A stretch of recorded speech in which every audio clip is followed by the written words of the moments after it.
The goal of public education in the early 1980s was portraying education as a meter of national economic preservation rather than democratic growth. This was a Reagan administration's priority that was further supported by a nation at risk. A sense of crisis was produced by the report's rising tide of mediocrity narrative, which blamed schools for the decline in global competitiveness. It was politically effective to promote reforms focused on quantifiable results because of this framing. According to Meadow, this economic perspective made responsibility and testing the main goals for progress.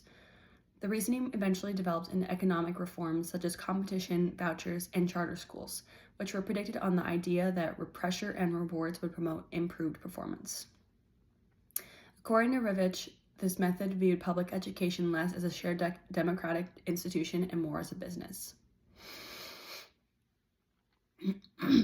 Standardized testing programs, teacher evaluations based on student performance, school report cards, and more school choice alternatives were some of the structural changes brought by these reforms.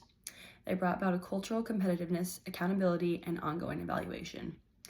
Mosel's study demonstrates how that pressure manifests itself in schools, especially in areas of high rates of poverty, where teachers are subjected to intensive scrutiny and principals take on the role of instructional monitors.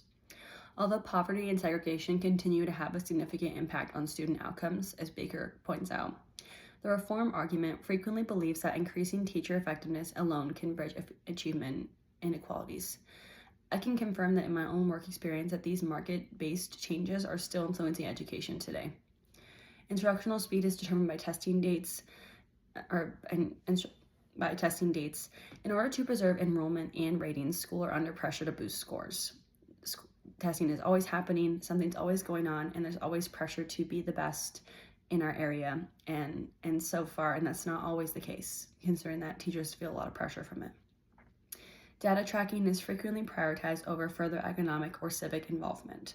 Accountability has made things more transparent, but it's also made the curriculum restricted and created unnecessary stress for teachers. If quality and equity are our goals, I don't think the current structure is really enough. Solutions based on market forces frequently overlook structural factors like financing inequities and segregation, assuming that competition will resolve inequality. In my opinion, a more effective strategy would strike a balance between accountability and more funding for teacher preparation, teamwork, and student-centered services. Equity and excellence are inseparable, and schools cannot fulfill their obligations on their own without more extensive structural assistance.